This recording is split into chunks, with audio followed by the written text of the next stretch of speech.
Sa mga mainit na balita ngayong tanghali, Task Force Bangon Marawi binuuna ng pamahalaan. Mahigit sa 20 bilyong pisong pondo inilaan para sa rehabilitasyon ng lungsod. Mahigit sa 100 bilyong pisong halaga ng mga nakumpiskang iligal na droga sinira ng PIDEA. Self-confessed killer ng mag-iina sa San Jose del Monte, Bulacan. Pinag-aaralang isailalim sa psychiatric test. Iba't ibang uri ng baril nasamsam ng PNP sa isang illegal gun factory sa Lipa, Batangas. At mahigit 100 Bicolano dumagsa sa audition ng Wish Covery sa Naga City, Camarines Sur. Pamumunuan ni Defense Secretary Delfin Lorenzana ang Interagency Task Force na binuo ni Pangulong Rodrigo Duterte. Ang task force ang tututok sa isasagawang pagbangon ng Marawi City mula sa giyera na ngayon ay nasa mahigit 1 buwan na. May report si Lea Ilagan.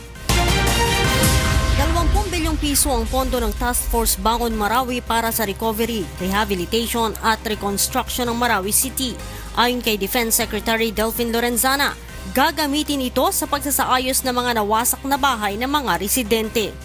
At upang mapabili sa pagbili ng mga materyales, gagamitin nila ang emergency procurement upang hindi na dumaan sa mahabang proseso ng bidding. We will use maybe the martial law as a reason to go on emergency purchases so that we will not go into a long drawn-out bidding. Gagamitin na rin aniya ang mga tauhan ng National Disaster Risk Reduction and Management Council o NDRRMC sa rehabilitasyon ng Marawi. We consider the events in Marawi as man-made disaster so that we do not need anymore to designate additional or other people to be members of the NDRRMC, but we will use the current mechanism. Sa kasalukuyan ay inumpisahan na ng mga sundalo ang clearing operations upang masigurong wala ng mga bomba at ligtas na ang mga residenteng bumalik sa kani-kanilang lugar. They still have to clear 1,500 houses and buildings. And at the rate of clearing of 70 to 100 houses per day, it will take them some time to clear the area. Dagdag pa ng kalihim, 5,000 piso ang tulong pinansyal ng pamahalaan sa mga residente kung saan 1,000 ang agad na ibinibigay at 4,000 piso naman kapag nakabalik na ang mga ito sa kani-kanilang tahanan. Lea Ilagan, UNTV News and Rescue, Camp Aguinaldo. Samantala, pinahayag ng ambassador ng United States dito sa Pilipinas na tutulong ang kanyang bansa sa pagbaka sa terorismo at rehabilitasyon sa Marawi City. Ginawa ni US Ambassador Sung Kim ang pahayag sa kanyang pulong kahapon kay Pangulong Duterte sa Malacanang. Sinabi ni Kim sa kanyang Twitter account na commitment ng United States na tulungan ang Pilipinas sa counter-terrorism campaign nito. Hindi binanggit ni Kim kung anong ayuda ang ibibigay ng Amerika sa mga tiga Marawi City. Tinuruan ng isang social worker ang mga evacuee sa Marawi City sa mga dapat na gawin kapag nakakita ng mga hindi sumabog na bomba. May report si Weng Fernandez. Tinipon ng mga social worker ang mga residenteng nagsilikas dahil sa bakbakan sa Marawi City upang ituro sa kanila ang mga dapat gawin sakaling makakita ng mga hindi sumabog na bomba. Hindi isinasantabi ng mga otoridad na may mga unexploded bomb sa syudad, kaugnay ng nagpapatuloy na mahigit 1 buwang bakbakan dito. Kaya nga kahit saan, pagdating mo sa Marawi, Marawi City is an urban city. So differently, nandyan lang yan sa mga building, sa street, sa likod ng bahay o harapan. Ipinakita ng mga social workers sa mga residente ang iba't ibang klase ng bomba. Maging ang mga bata ay kasama sa tinuruan ng mga ito. Also recognition. Dito rin po nila malalaman para maging aware sila na kung makita nila ang different kinds of bomb na hindi nila dapat pwedeng puntahan, galawin at dapat nilang itong i-report sa mga otoridad. Hindi lang po sa Marawi, buong Lanao del Sur po, kailangan talagang ituro yan. Kasi delikado yan eh. Delikado sa mga bata yan at yung nakakaalam po ng mga anong klaseng mga bombang nandyan po sa Marawi. Samantala, nagpadala naman ng tulong ang common law wife ni Pangulong Rodrigo Duterte sa mga nagsilikas na residente ng Marawi City. 7,000 food packs at iba pang gamit ang ipinadala ng may bahay ng Pangulo. Pero isa sa hiling ng mga evacuee ay pagkain at gamit para sa kanilang maliliit na mga anak. Una po ay yung mga gatas at saka yung mga pampers para sa mga anak ko. Sana po na bigyan niyo po kami ng para sa mga anak namin. Tulad ko na may 2 anak. Supplementary feeding for those born from 1 month sa pataas. Kaya no money for the needed for the ma'am, yung bagong ipinanganak. The beast ma'am, the financial assistant. Weng Fernandez, UNTV News on Rescue, Iligan City. Nanawagan si Pangulong Rodrigo Duterte sa mga sundalo hindi lamang sa mga nakikipagbakbakan sa Marawi kundi maging doon sa mga nakadestino sa ibang lugar sa Mindanao. Sinabi ni Duterte na maging alerto sa lahat ng oras dahil mananatiling nakataas ang martial law sa buong Mindanao hanggat may banta sa kaligtasan ng mga mamamayan at ng buong bansa. And join the operating troops which carry on under objective of wiping out these enemies of the state and the people has been achieved. I urge you to remain steadfast and alert as martial law in Mindanao will remain in effect to counter the persistent threat of terrorism and insurgency. The people of Marawi will also need your assistance as they rebuild their lives and homes once our military operations come to a conclusion.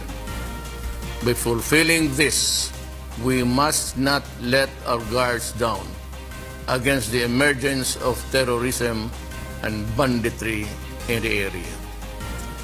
Let us also honor and remember our fallen comrades.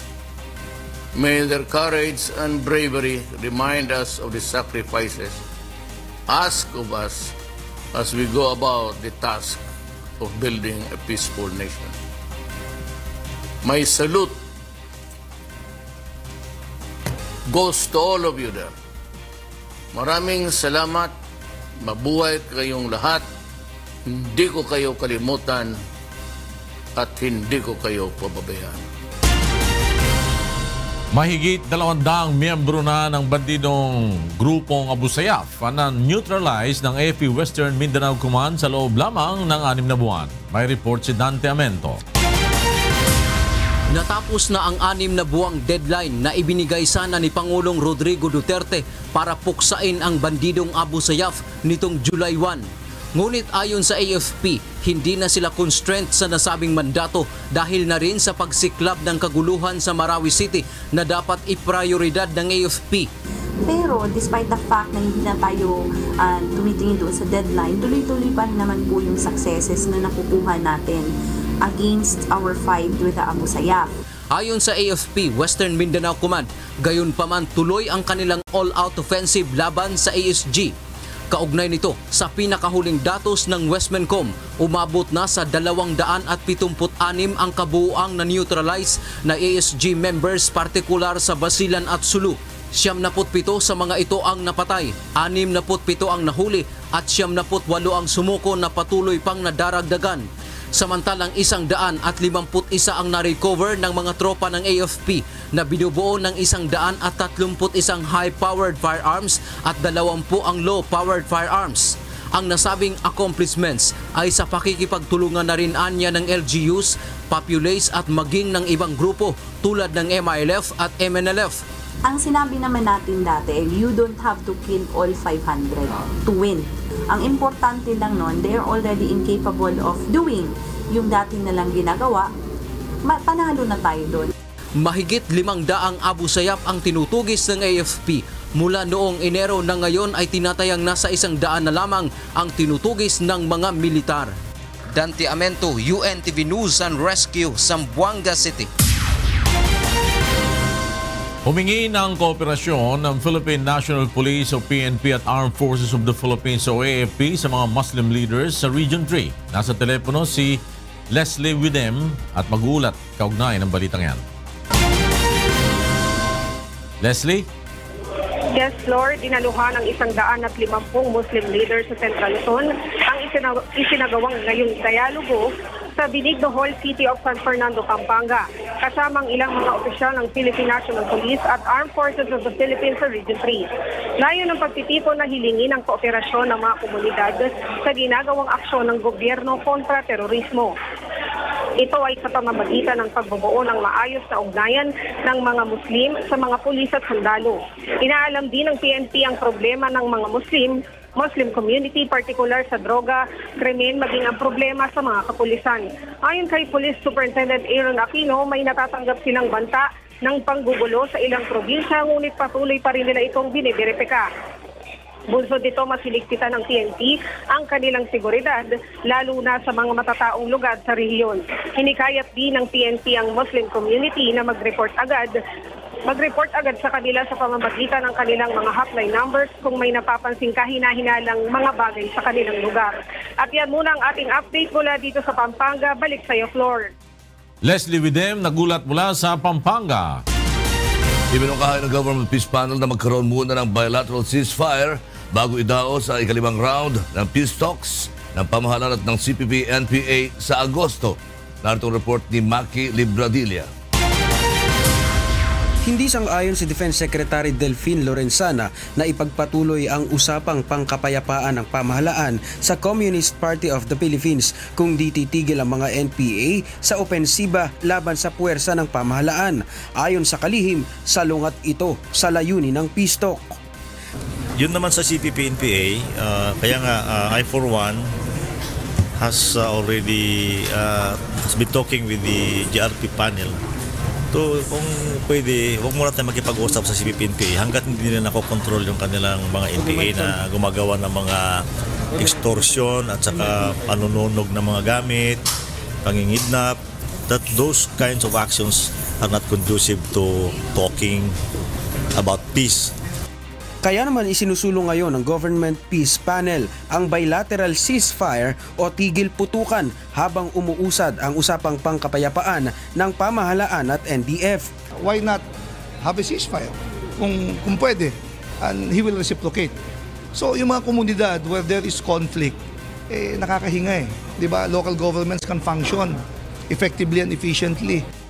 Ngunit ayon sa consultant ng NDFP, hindi naman dapat makaapekto sa negosasyon ang ilang insidente ng bakbakan. Yung political authority at system para maipatupad yung economic reforms na yun. At pagkatapos lang noon, saka pag-uusapan yung sinasabi natin na wala nang bakbakan. Matagal na ang insurgency problem sa bansa, kaya naman nagpupursige ang kasalukuyang administrasyon na matuldukan ito sa pamamagitan ng peace talks. Maki Libradilla, UNTV News and Rescue, Manila.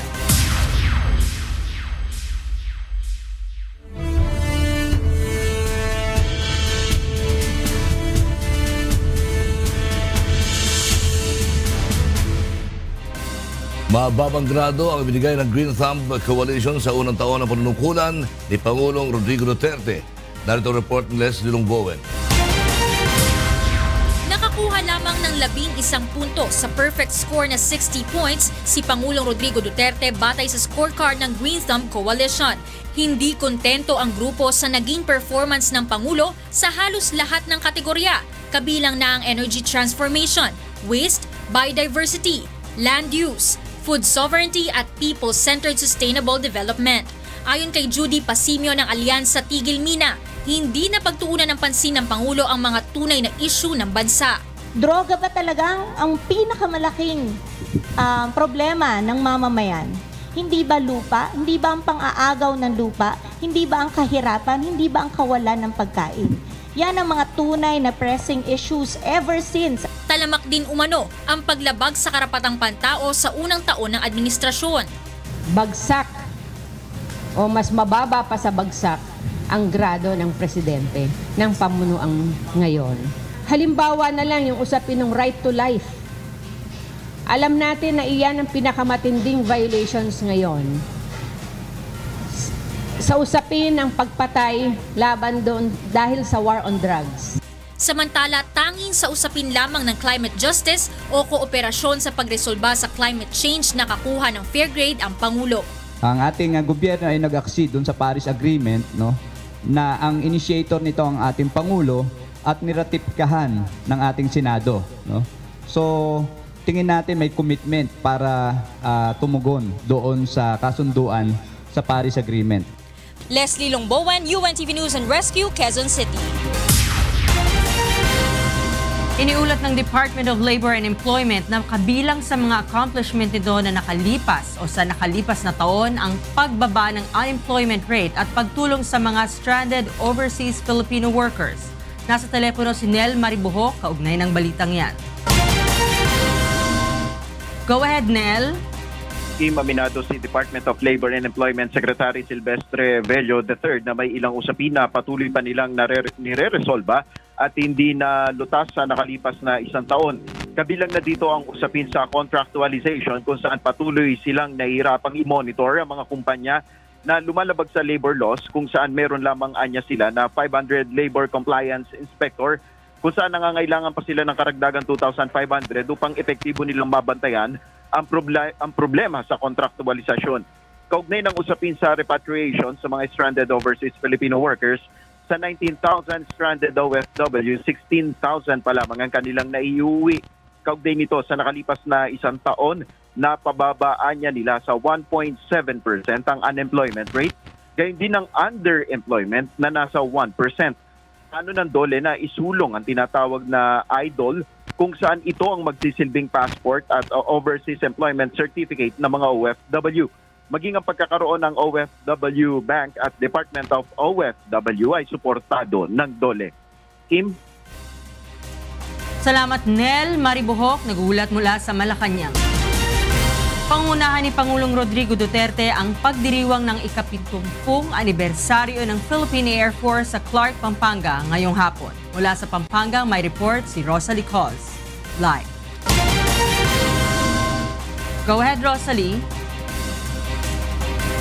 Yes, magandang umaga, Kim. Inaasahan ang pagdating dito sa Clark, Pampanga ni Pangulong Rodrigo Duterte. Siya ang panauhing pandangal at magbibigay ng talumpati para sa pagdiriwang ng ika-70 anibersaryo ng Hukbong Himpapawid ng Pilipinas ngayong araw. Kabilang sa mga kapasidad na ipapamalas ng Philippine Air Force bilang bahagi ng kanilang anniversary program ang high-speed opener pass ng 4 na SF-260 at flyby ng 9 na T-41 at 12 SF-260.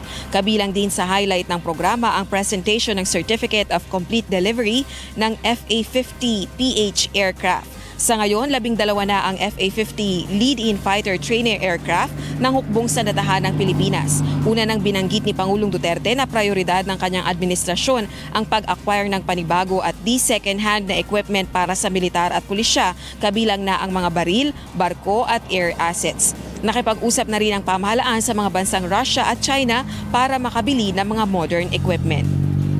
Kim, bago magtungo dito sa Pampanga, si Pangulong Duterte ay inaasahan din ang pagdalaw nito kay Dexter Carlos at sa lamay ng pamilya nitong biktima ng massacre sa San Jose del Monte, Bulacan mamayang hapon.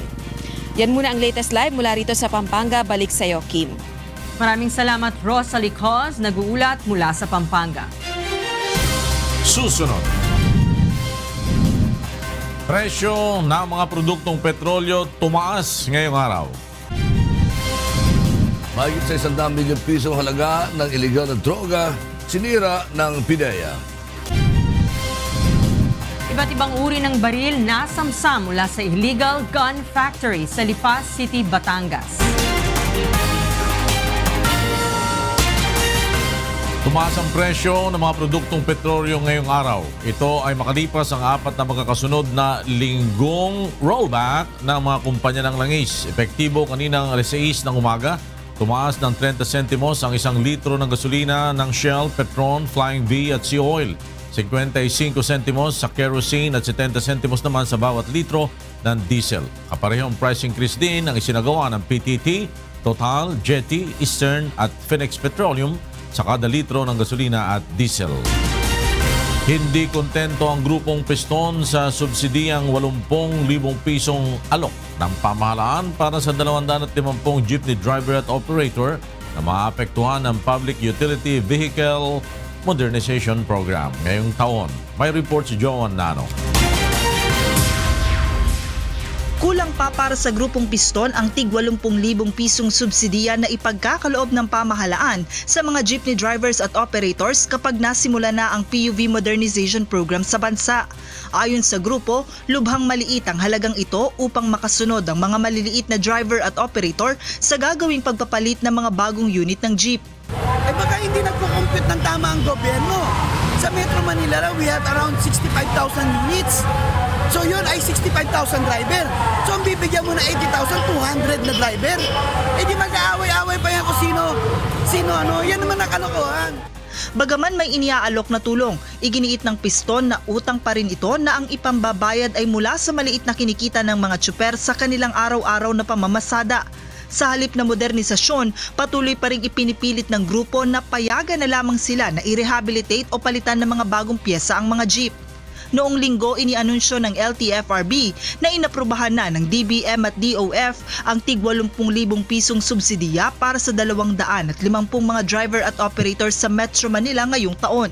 Habang mayroon na ring 2.2 bilyong pisong pondo ang nakalaang ayuda para sa mga ito sa taong 2018. Ang nasabing pinansyal na tulong ay bukod pa sa 1 bilyong pisong pondo na una nang inialok ng Land Bank of the Philippines para sa mga maaapektuhan ng PUV modernization. This really shows how sincere government is to allow and to give the opportunity to PUJs to cross over transition period by giving them subsidy. Sa ngayon ay pinag-aaralan pa ng DBM at DOF kung kailan opisyal na sisimulan ang pamamahagi ng subsidiya, gayon din ang mga itatakdang patakaran sa mga magiging benepisyaryo ng programa. John Nano, UNTV News and Rescue, Quezon City. Nais paamyendahan ng bagong talagang governor ng Bangko Sentral ng Pilipinas, Nestor Espinilla Jr. ang anti-money laundering at bank secrecy law ng bansa. May report si Asher Cadapan Jr. Pag-aaralan ng bagong upong Bangko Sentral ng Pilipinas Governor na si Nestor Espinilla Jr. ang ilang mga umiiral na batas tungkol sa pagpapalakad ng pananalapi sa bansa. Partikular na dito ang ilang probisyon ng BSP Charter at Anti-Money Laundering Act. Nais din ng bagong BSP Governor na mapagaan ang bank secrecy law.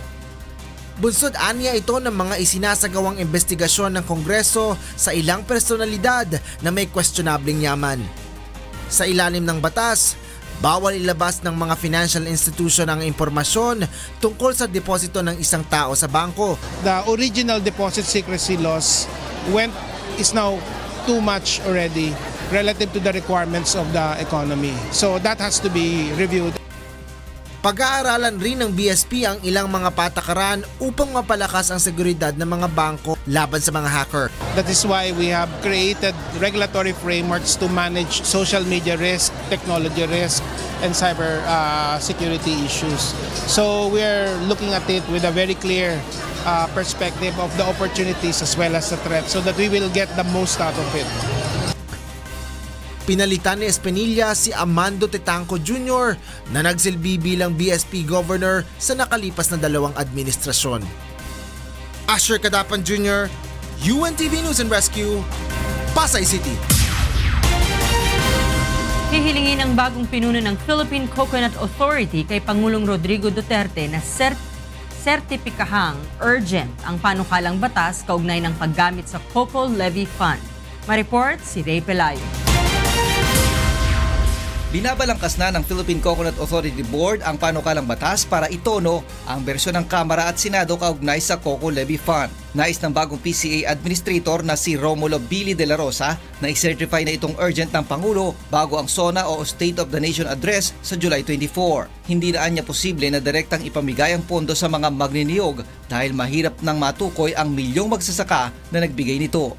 Pero dahil galing naman anya sa mga magsasaka ang pera, ay balak niyang magbigay ng mga scholarship at insurance para sa mga ito.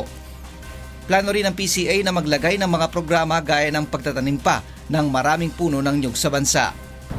To give it back in terms of program na beneficial to the farmer and to the entire industry.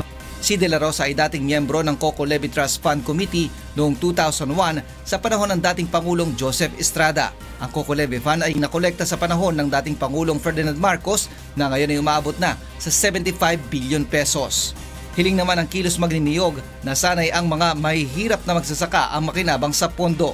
Mas pagtutuunan naman ng pansin ng bagong administrador ang paraan kung paano sabay na matutulungan ang mga magniniyog at ang buong industriya. Plano niya na isama sa programa ang lahat ng mga konektado sa niyog. The relationship between industry and agriculture is symbiotic. Kaya kailangan ma-capture yon ng bagong programa ng PCA. Ray Pilayo, UNTV News and Rescue, Quezon City. Tiniyak ng Bureau of Fire Protection na sapat ang bilang ng mga fire trucks sa mga munisipalidad sa buong bansa. Makakausap natin sa telepono si Leslie Bowen para sa detalye ng ulat. Leslie. Yes, magandang tanghali, Lakay. Inamin ni Bureau of Fire Protection spokesperson Ian Manalo na halos 400 munisipalidad ang walang fire truck sa bansa. Sa ilalim ng batas, dapat ang bawat syudad at munisipalidad ay mayroong isang fire truck. Ganun pa man, ayon kay Manalo ay walang dapat ipag-alala ang publiko dahil nakagrupo naman ang mga munisipalidad na mababa ang tsansa ng sunog sa mga kalapit na lugar na may mga fire truck. Dagdag pa niya, sa mga syudad na madalas ang insidente ng sunog ay hindi lamang isa ang fire truck na nakalaan. Ang 145 syudad sa buong bansa ay may nagagamit na mahigit 700 fire truck sa kabuuan.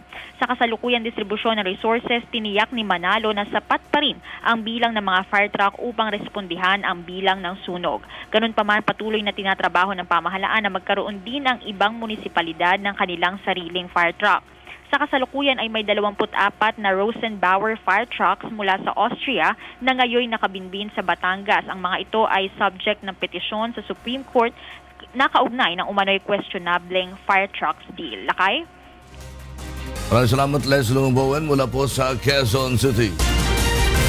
Nanawagan si House Committee on Good Government and Public Accountability Chairman Congressman Johnny Pimentel kay Ilocos Norte Governor Amy Marcos na dumunod na sa July 25 hearing kaugnay ng mga anomalyang paggamit sa tobacco excise tax. May report si Joyce Balancio. Sa satellite office na ito ng Sergeant at Arms ng Kamara, maaring iditine si Ilocos Norte Governor Amy Marcos sakaling ipaaresto siya ng House Committee on Good Government and Public Accountability. Ito ay kung hindi pa rin siya dadalo sa darating na pagdinig sa July 25, kaugnay sa sinasabing anomalyang paggamit ng Ilocos Norte ng tobacco excise tax. Nasa 72 to 80 square meters ang lawak ng kwartong ito na may receiving area para sa mga posibleng bisita, air-conditioned at may sariling refrigerator, toilet at shower. Sa ngayon, isang folding bed muna ang inilagay sa kwarto na maaring palitan naman kung matuloy ang detention ni Governor Marcos. Ayon sa House Sergeant at Arms, maghihigpit rin sila ng seguridad sa Kamara at magdadagdag ng security mula sa PNP. Nilinaw naman ni Committee Chair Congressman Johnny Pimentel na wala pa silang utos ngayon para ipaaresto ang gobernadora. That this is hypothetical in nature. We have not issued a show cause order yet to Governor Amy Marcos. But just in case, because this is in response to her statement that she might not attend the July 25 hearing. Aminado naman si Congressman Pimentel na mahihirapan silang ipaaresto si Marcos, kaya nanawagan na lang itong sumipot na lamang siya sa pagdinig. We know very well that we're talking about not an ordinary person but an incumbent governor. Kung pwede po, dumalo po kayo sa hearing on July 25 para po hindi na tayo umabot po dun sa puntong the committee will have to issue show cause order and subsequently a warrant of arrest. Sinabi naman ni Attorney Estelito Mendoza, ang abogado ni Governor Marcos, na handa nang dumalo ang gobernadora sa pagdinig sa Kamara. He will be attending, but there must be assurance that the procedures will not be as it is now.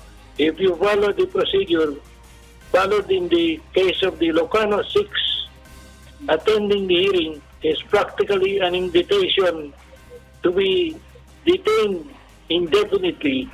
Joyce Balancio, UATV News and Rescue, House of Representatives. Nakakumpiska ang PNP Crime Investigation and Detection Group o CIDG sa isang raid ng mahigit 40 iba't ibang uri ng baril sa isang illegal na gun factory sa Lipa City, Batangas. Mula sa Camp Crame, may report si Mon Hoxon live. Mon! Magandang tanghali, Flor. 20 taon nang nag-ooperate itong gun factory na niraid ng CIDG sa Lipa City, Batangas. Mahigit 40 na iba't ibang mga baril ang nakumpiska sa raid at ilan dito ay mga high-powered na firearms.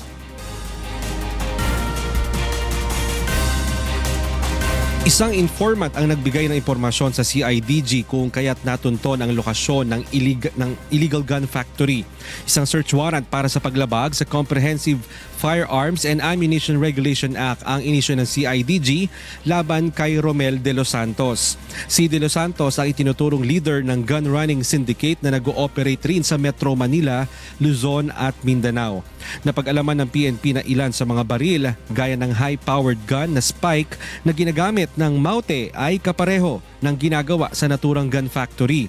Simula noong December 2005, mahigit 600 mga replika ng Spikes na ang nagawa at na-deliver ng grupo ni De Los Santos. Ang isang peking Spike ay nagkakahalaga ng 100,000 pesos, subalit kung bibilin ang original sa labas ng bansa ay aabot ito ng 150,000 ang isa. Mayroon ng lead ang PNP sa mga customer ni De Los Santos at ilan dito ay mga politiko, military at police personnel at mga criminal group na nakabase sa NCR at sa Mindanao. Flor, yung mga barel ay na-deliver daw ng mga hindi pa nakikilalang mga aktibo o active police and military personnel sa pamamagitan ng tinatawag na roll-on, roll-off o yung RORO para makarating yan sa iba't ibang panig ng bansa. Gayun din naman ay hindi pa yung sinasabi kanina na Spike na barel na na-recover sa Marawi City ay kapareho talaga nung ipinresenta kanina ni PNP Chief dito sa media na parehong-pareho. Kaya isa sa titignan nila ay kung meron bang anggulo ng rebellion dito sa illegal gun factory at iniimbestigahan pa sa ngayon yan ng PNP. Yan mo ng latest, balik sa iyo, Flor. Maraming salamat sa iyo, Mon Hoxon, nagulat mula sa Camp Crame. Posibleng maharap sa mga kasong kriminal ang internal at security service provider ng Resorts World Manila kaugnay ng pag-atake at pagsunog sa hotel and casino. May report si Grace Casin. Inaasahang ilalabas na ngayong linggo ang report ng Special Investigation Task Group kaugnay sa pag-atake sa Resorts World Manila noong June 2. Ayon kay NCRPO Chief Police Director Oscar Albayalde, isa sa mabigat na kapabayaang nakita ng pulisya ay ang pag-abandona ng mga security personnel sa CCTV room.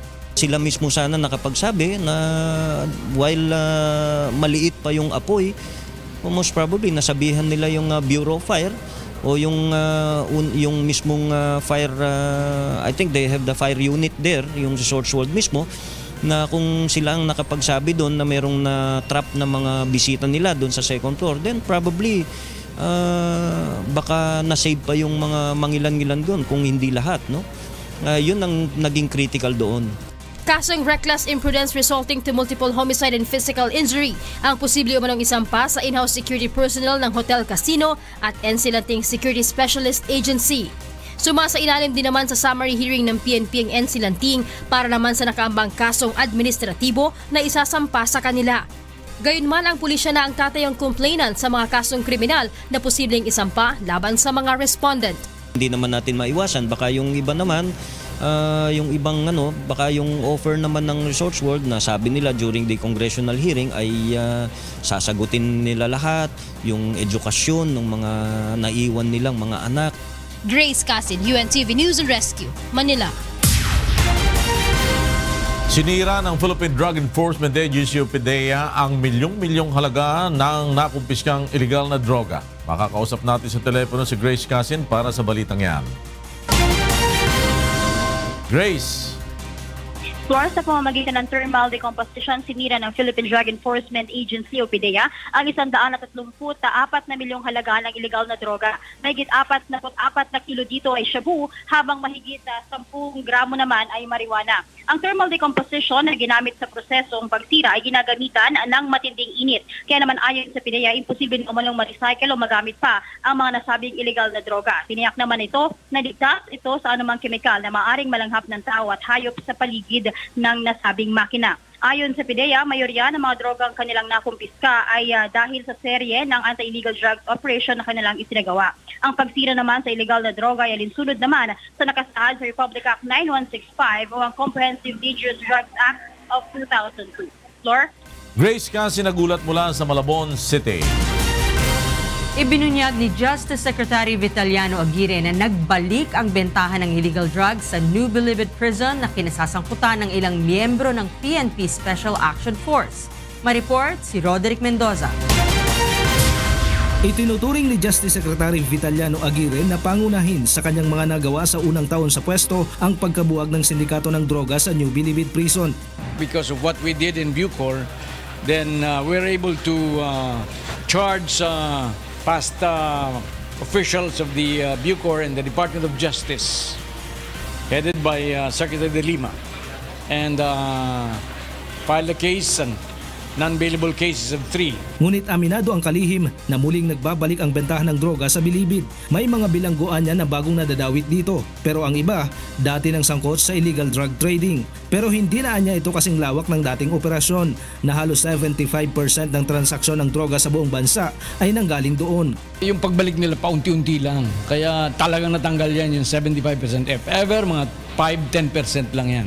And yan I'm going to clip again, or curb this resurgence again. I know the problem already, and the Director General of the NBP agreed with me on what to do. Ibinunyag din ng kalihim na ilan sa mga miyembro ng PNP Special Action Force na nagbabantay sa Bilibid ang nabahira na rin umano ng korupsyon. Pinaiimbestigahan na niya ang mga ito at posibleng makasuhan. I have to admit that because of their familiarity, they stayed there already for more than 6 months. Masyado matagal eh. Ang aming plano dito is only about 3 months to avoid familiarity. But apparently, because of the big amount of money, some medyo natitaint.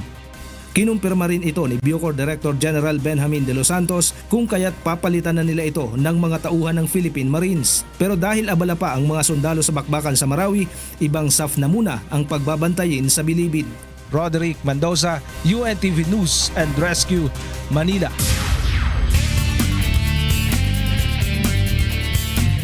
Patay ang 3 hinihinalang tulak ng droga sa buy-bust operation ng pulisya sa Barangay 179, Caloocan City kaninang pasado alas 3 ng madaling araw. Narito ang report ni Rajel Adora. Dead on the spot ang 3 lalaking hinihinalang drug pusher matapos manlaban umano sa mga otoridad sa isinagawang buy-bust operation sa Barangay 179, Caloocan City kaninang pasado alas 3 ng madaling araw. Kinilala ang mga suspect na sina alias Abet, Song at JR tinatayang pawang nasa 30 anyos pababa. Natunugan umano ng mga suspect na pulis ang katransaksyon nila kaya't agad itong bumunot ng armas at pinaputukan naman ang mga pulis. Agad namang gumanti ang mga otoridad hanggang sa mapatay ang mga suspect. Wala namang nasaktan sa hanay ng mga pulis. Ayon sa Caloocan Police, nasa drug watchlist nila ang mga suspect. Involved din umano ang mga ito sa mga kasong carnapping, robbery at hold-up. Itong grupo na to kasi magkakasama itong 3 ay sila ang notorious na hindi lang drug pusher at saka robbery hold-upper dito sa area. At the same time, pumapasok din sila sa carnapping incident. Na-recover sa crime scene ang ilang basyo ng bala, kalibre 45, sumpak at granada na galing umano sa mga suspect. Rajel Adora, UNTV News Rescue, Philippines. Pinag-aaralan na ng mga otoridad na isailalim sa psychiatric test ang self-confessed killer sa pagpatay sa mag-iina sa San Jose del Monte, Bulacan. Mula sa Bulacan may report si Nestor Torres. Live. Nestor. Yes, Lakay, magandang tanghali. Dahil sa pabago-bagong pahayag ng prime suspect sa pagpatay sa mag-iinang Carlos, pinag-aaralan na rin ng mga otoridad kung sasailalim ito sa psychiatric test. Matatandaang nagnegatibo sa impluwensya ng droga si Carmelito Miling Ibanez sa isinagawang drug test ng mga otoridad. Ayon kay Bulacan Provincial Director Police Senior Superintendent Romeo Karamat, hinihintay na lamang nila ang kautusan ng korte. Samantala, 2 linggo pa ang hinihintay ng Bulacan PNP bago tuluyang makuha ang resulta ng swab sample test ni Miling. Dito malalaman kung si Miling ang tunay na nanghalay sa mag-inang Estrella Carlos at Oring Dizon. Samantala, maigpit na ang seguridad na ipinatutupad ngayon sa burol ng pamilya Carlos dahil sa inaasahang pagbisita ngayong hapon ni Pangulong Rodrigo Duterte.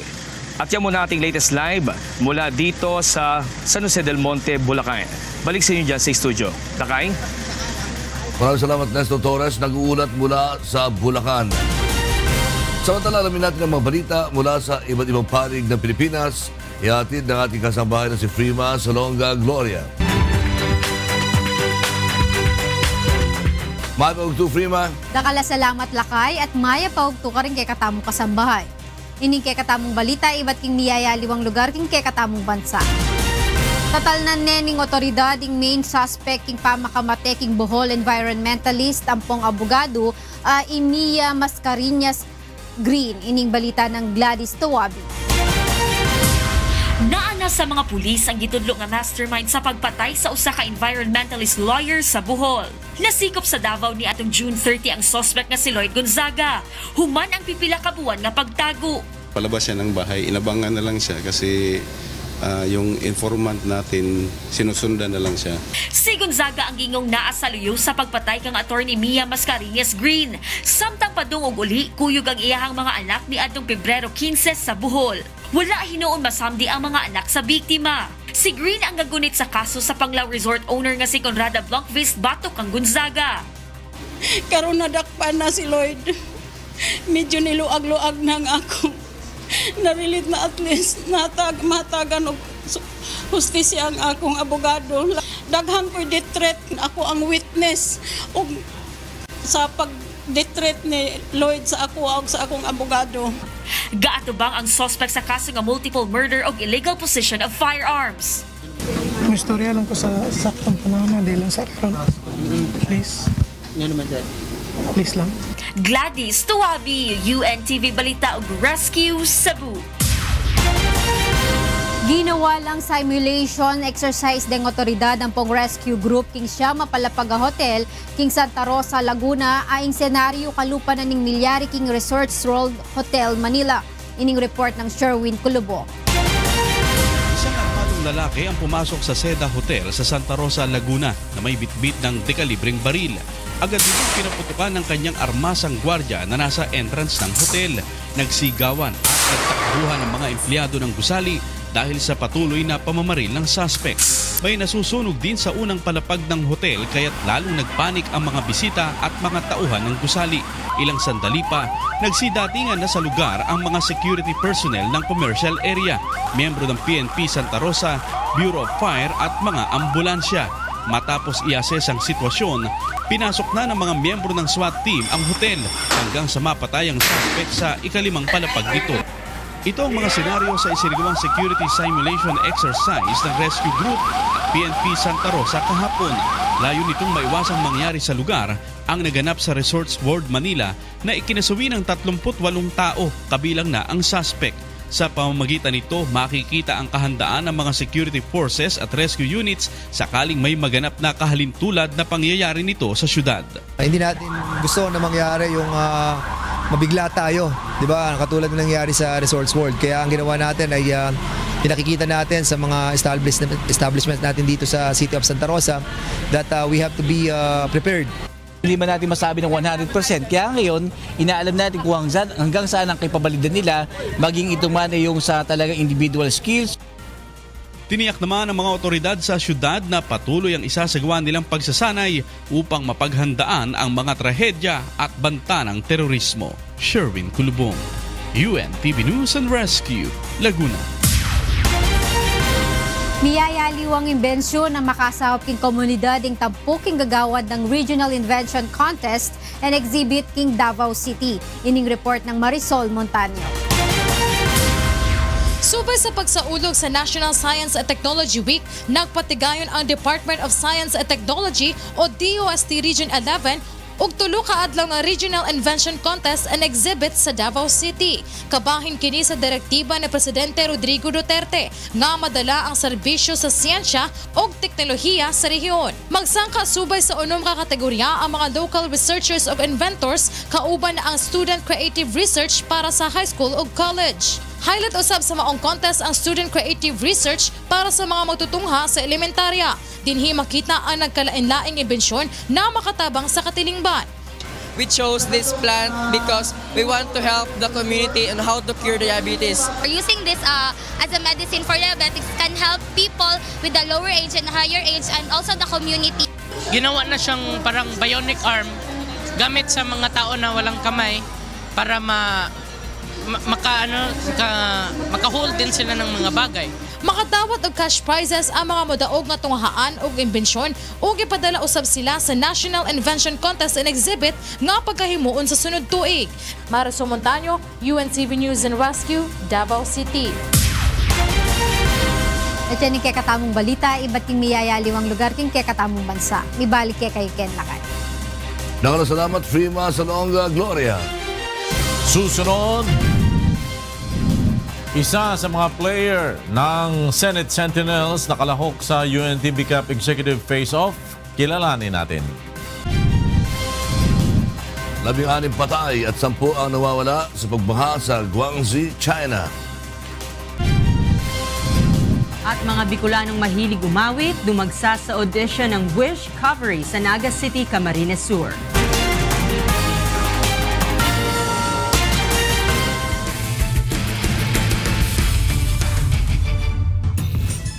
Kilalanin natin ang isa sa mga public servant na kabilang sa Senate Sentinels na naglaro sa UNTV Cup Executive Face-Off. Siya ang 5'11" na si Director General Ronald Golding ng Senate Economic Planning Office. May report si Bernard Dades.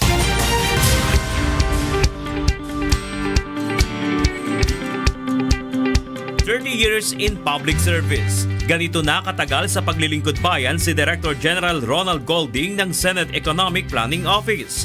Nakilala natin siya bilang isa sa mga matinik na manlalaro ng Senate Sentinel sa UNTV Cup Off-Season Game at maging sa mga nagdaang regular season ng Liga ng Public Servants. Pero ano nga bang trabaho niya sa Senado? Dito kami ang technical support ng Senate of the President at saka ng mga members of the Senate sa pagbibigay ng mga analysis at pag-aaral sa mga issues ng ekonomiya, ng social, even governance. Ayon kay Golding, 5 taon pa lang ay nahilig na siya sa larong basketball. Malaki ang naitulong nito para makapag-aral at makapagtapos siya ng kolehiyo. Then when I graduated in 1976 high school, nag-tryout ako sa UE.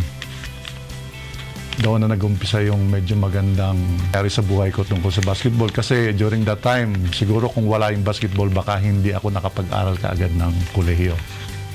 And napakaswerte ko na sa apat na taon, natapos ko rin naman yung pag-aaral ko ng kolehiyo. At in 1979, nung naglalaro na ako sa UE, kami nag-champion. Pinalat kami mag-champion in 1979 sa UAAP. Pinatunayan din niya na hindi sagabal ang sports sa pag-aaral. Katunayan, tinapos niyang accountancy sa loob ng 4 na taon at nakapasa agad sa unang take ng board exam. Nakapaglaro din ako sa MICA.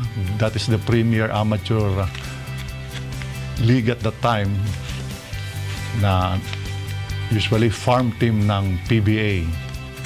So siguro mga 4 o 3 taon din ako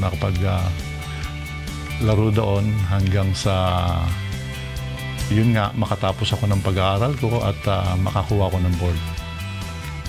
At sa pagsali ng kanilang team sa natatanging liga ng public servants, muling nabigyan ng pagkakataon na makabalik sa hardcourt si Director General Golding. Ito pong UNTV Cup ay isang napakagandang liga na naumpisahan ni Kuya Daniel.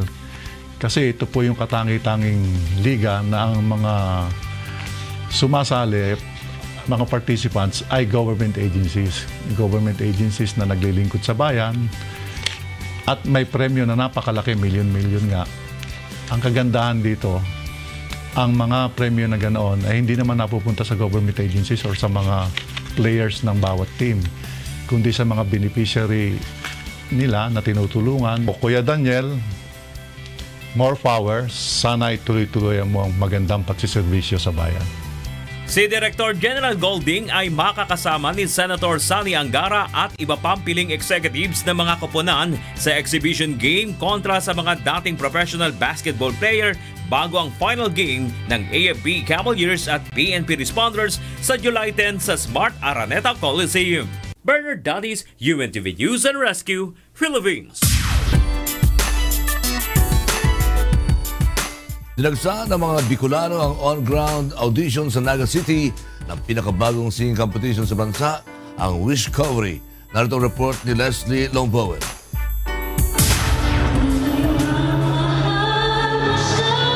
Tuloy-tuloy ang paglilibot sa iba't ibang probinsya ng Wish 1075 upang maghanap ng mga bagong talento para sa pinakabagong amateur singing competition sa bansa, ang Wishcovery.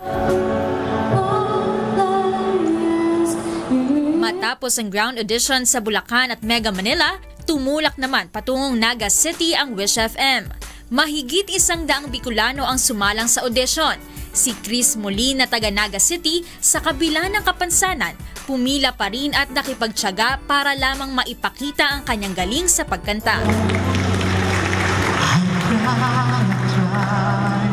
Siyempre po pag nakita ko yung advertisement ng ganito, parang nag-i-encourage siya sa akin, nagbibigay sa akin ng lakas para in-encourage ako sumali sa mga ganito. Parang bumabalik back in the days na sumali ako sa mga ganitong singing contests. Si Melo Jane Cabrera naglakbay pa ng 1 oras mula Calabanga, Camarines Sur upang makasali sa audition. Actually po, matagal ko na itong nakita sa YouTube, and then parang gusto kong sumali, and then may pagkakataon ko dito kaya I grabbed the opportunity po. Ikinatuwa naman ng mga host ng Wishcovery ang mainit na pagtanggap ng mga Bicolano.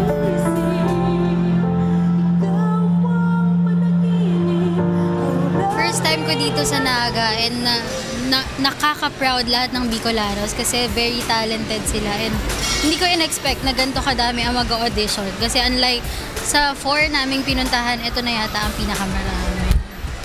Very nakaka-wow. Ngayong buwan ng Hulyo, maglilibot pa sa iba't ibang probinsya sa Luzon ang Wishcovery.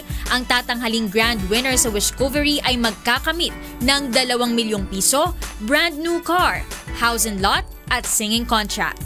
Leslie Longbowen, UNTV News and Rescue, Philippines. At yan ang mga balitang aming tinutukan at inaksyonan. Dahil sa aming pagbabalita, una ang pagkalinga sa kapwa. UNTVC News may balita sa mga panig ng daigdig. Magandang tanghali. God bless.